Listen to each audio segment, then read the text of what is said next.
Welcome to Pulp Nonfiction, the paper and packaging podcast. I'm Greg Johnson with Sustana Fiber, and as always, I'm happy to be joined by my co-host, Dr. Marta Pazos. Hi, Greg. So, Marta, did you know that Amazon has reduced their packaging by over 30%? It's proof that many more companies are finally realizing that they can help save the environment and save money too by optimizing their packaging efficiencies. That's why we couldn't be more thrilled by our guest today, Dr. Jay Singh, a nationally recognized packaging educator, researcher, consultant, as well as the former packaging program director at Cal Poly State University in San Luis Obispo, California, where he still teaches. During our conversation today, we'll chat with Jay about some of the key packaging issues he's involved with, both in the classroom and in the marketplace, impacting our environment. Jay, it's great to see you, and thank you for visiting with us today. My pleasure, Greg and Marta. Jay, it's kind of surprising to me that despite the U.S. consuming more than 30 to 40% of the world's $1 trillion worth of packaging, there aren't more leading U.S. colleges and universities like Cal Poly that offer any sort of packaging curriculum. What do you think are some of the reasons for this? And also, do you think that this situation could potentially harm America's future economic prospects? That's a great question, Greg. You look at paper and paperboard, for example. We are consuming, we are about 23% of China's population. We are consuming 19% of the global paper and paperboard. China's consuming 39%. So it is, if you look at per capita, it is a very serious situation, and that's reflective of our consumerism. I talk to my students all the time about this, and I pose the question: why are we consuming more paper or plastic or glass or metal?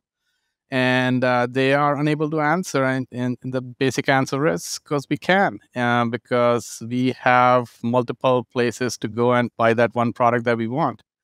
So we are using way too much, and with single-use plastic on the forefront today. If you look at our numbers, we are second largest consumer of single-use plastic, and if you look at China, it's very low on that, or India, the two most populated countries in the world. I absolutely loved when you say, well, why do we have more packaging per capita than most other nations, right? Because we can. I always say, and I think, Greg, you've heard me this before, people do, but they do for one single reason, because we can. There's a school of thought that compostable packaging trend that we're seeing all across North America and the world soon may not be so trendy. I know that recyclers are experiencing bottlenecks separating bioplastic from traditional plastic, and there's a lot of scientists, I know you know this, Marta, we've talked about this a lot, who are really concerned about the PFAS, or the forever chemicals that are developing in some of the compost derived from packaging that's used to grow food crops. Jay, what's your take on compostable packaging? And also, do you believe that we will be able to discover some safer alternatives, coating alternatives that we can use to at least help minimize the PFAS problem? I call compostable packaging romance packaging. It's not what Amazon likes to call it. They have a different definition of romance packaging. That's, package romancing the consumer at the retail aisle. But this is more of a romantic concept. It's let's do anything but plastic, and we are going to be in a better place. So it's moving the goalpost on plastics. Plastics, yes, it is fraught with a lot of issues. Mostly from our needs and wants perspective, we are using way too much, and we are not, as a society, as respectful of the end of life treatments. So there is no one size fits all. Compostable packaging falls in that bracket where you would love to get something that says compostable on it instead of something that's plastic or something that you feel is overpackaged or not the right material. The main goal of compostable packaging is, or compostable anything, is to produce nutrient-rich soil for agriculture. Sweden went to reusable plastic containers for fruit and vegetables, about a decade ago? In 2021, July-ish, Denmark enforced regulations, statewide or countrywide, that limited PFAS content in all packaging. What happened with that? Almost immediately, they saw PFAS content of food packaging across, even larger companies like McDonald's. They actually cited the McDonald's example there, which has been struggling with the switchover in 2019 or so from plastic to paper, and that paper does not really recycle or compost. So a lot of major food service, quick service restaurant type of avenues are switching over to something that's better than a PFAS-driven solution. What do I see in the future? Paper is a great material. Maybe the fibers could be denser. Maybe they could be compacted closer, so they have a little more resistance to moisture. Most of the alternatives to PFAS are secretive, right? They provide some article about what a miraculous alternative they have, but nobody's really stating what exactly it is. Most of what I think it is some silicones or clays or waxes, or even bio-based plastics like PLA, starch. So there are some possibilities. I'm not sure what currently is being used as an alternative. The composting situation in the US, and we're not talking about those very easy to change countries like Scandinavian countries where, you can change the direction, the side of the road where you drive overnight and they're fine with it. They did that, by the way, in Sweden. Where there, we can't, because we can't do that. We need to put in infrastructure before we actually start rolling out a new policy, right? That's the thing I like. So that's gonna push people to come up with solutions. There are great solutions. I had my first class yesterday, and I asked my students, "Is there a perfect package right now?" And nobody could answer it. And thankfully, they didn't, because there is no perfect package. There's a perfect package with the limited resources and materials right now. 5 minutes later, that's not going to be true. So it's forcing us to find alternatives. But as you said, Marta, it's not advisable to leap before you jump. And we are being asked to leap. Jay, one of your colleagues, one of your good colleagues, Claire Sand, wrote an article in the most recent edition, the March 2023 edition of Food Technology magazine, talking about lightweighting packaging to minimize packaging by lightening the weight of the paper and some other components of a package to help conserve our renewable and recyclable resources like paper. That being said, I know we've all seen packages that have been flimsy and have done more harm than good. What do packaging engineers do to maintain a balance between a packaging's integrity and also to promote sustainability? Yeah, I go back to my original, the original question of, how misunderstood packaging is. If you're not able to protect the product or sell the product, which is perishable, guess what? 90% or so of your energy that went into creating that product and moving it around has disappeared. Everybody else thinks, that 90% is from, a handful of studies that I have either personally worked on or read, where if you look at the big pie, about 10% is the environmental burden of packaging. I asked the same question my first day of class yesterday, and I drew up a pie chart, and I said, this is 10%. Is it product or packaging? About 90% of the students said that's a product. Product has 10% footprint. Packaging has 90%.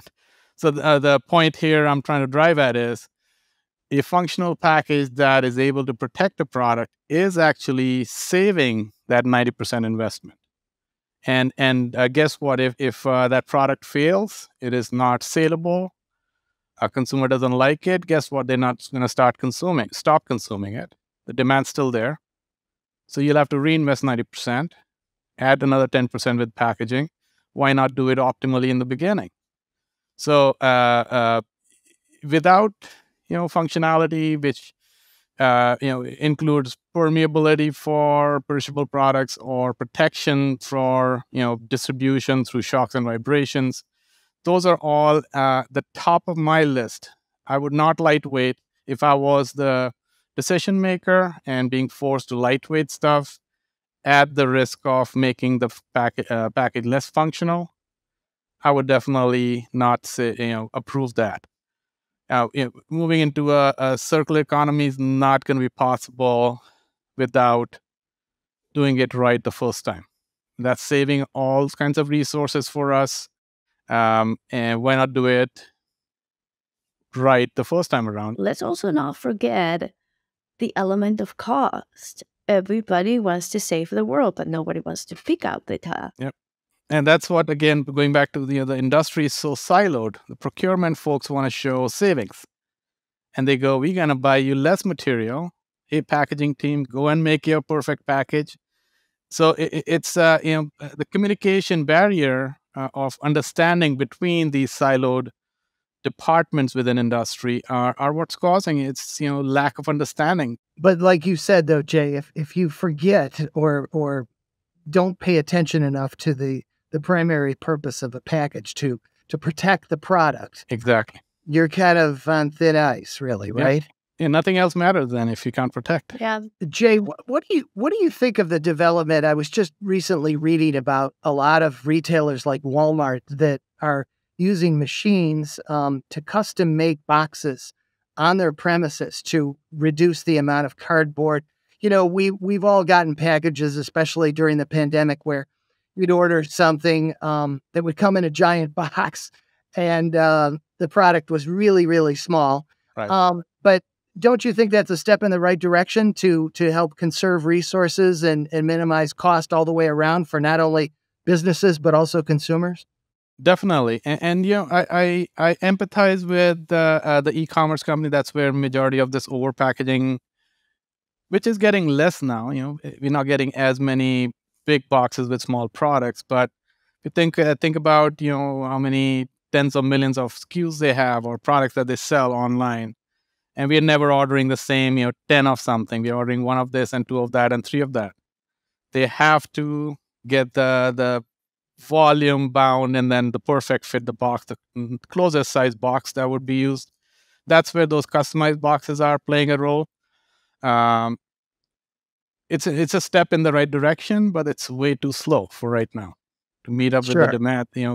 Extra even 30 seconds to make that box is 30 seconds lost. Yeah, I read that one of the machines can produce, I think it's upwards of 600 boxes an hour, which sounds like a lot, but not when you're talking about a giant mass merchandiser like Costco or Target or Walmart.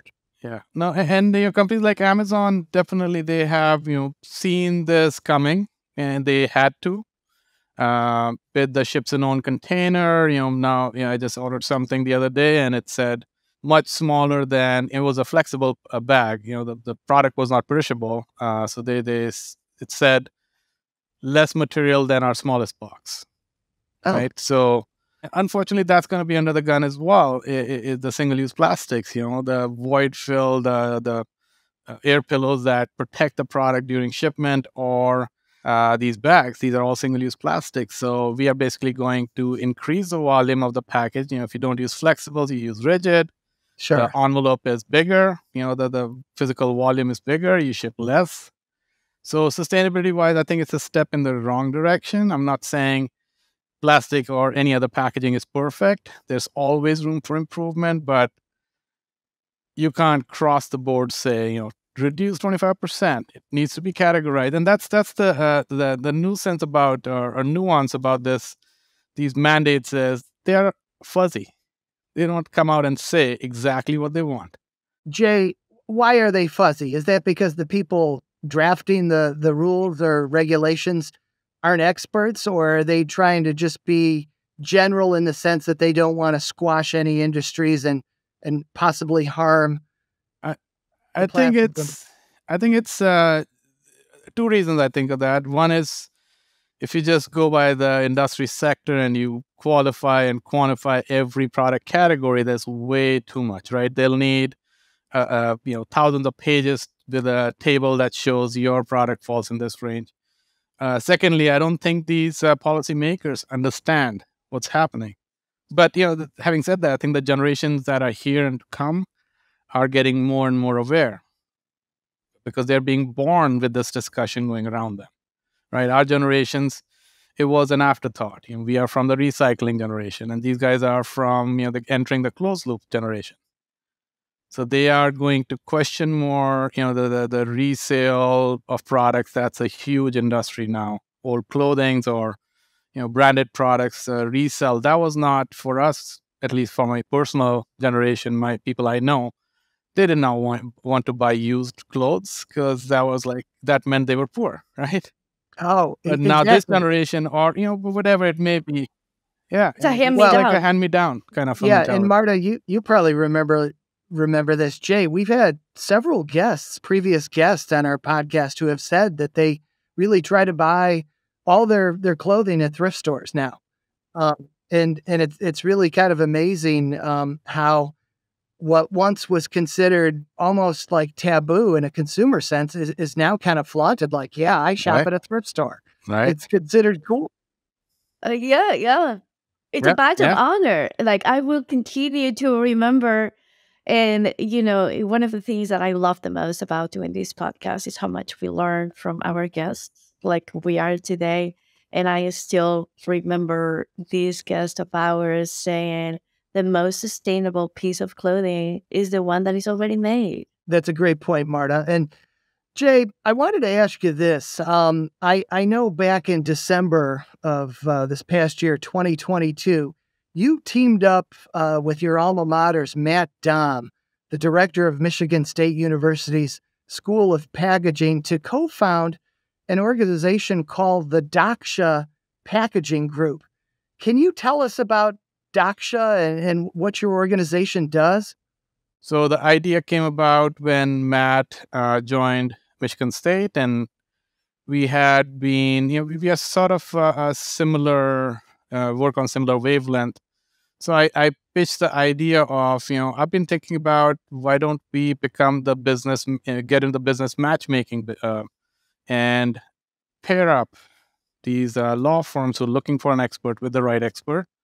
So that's the gist of Daksha Packaging Group. We are in the business of pairing the right client with the right expert. We have experts which are very broadly qualified, from distribution logistics to intellectual property to anti-counterfeit, medical healthcare, you name it. That's what me and Matt have in common. We are both in the academic world, and we are very connected with the industry. And we can find the right expert who has a PhD after their name, or someone who's got an equivalent amount of experience, or even better, practical experience than a PhD. So our motivation here was, let's give the best packaging expert to the client that will help them out with whatever the case is or whatever the topic that needs to be explored by an expert is. And we matchmake and bill our clients. So so our experts get paid through us, and the clients pay us to pay their experts. Well, Jay, as we wrap up our discussion with you today, I just wanted to thank you. It's been great, but I wanted to ask you what you do in your personal everyday life to help the environment. Think about sustainability. This is a daily thing.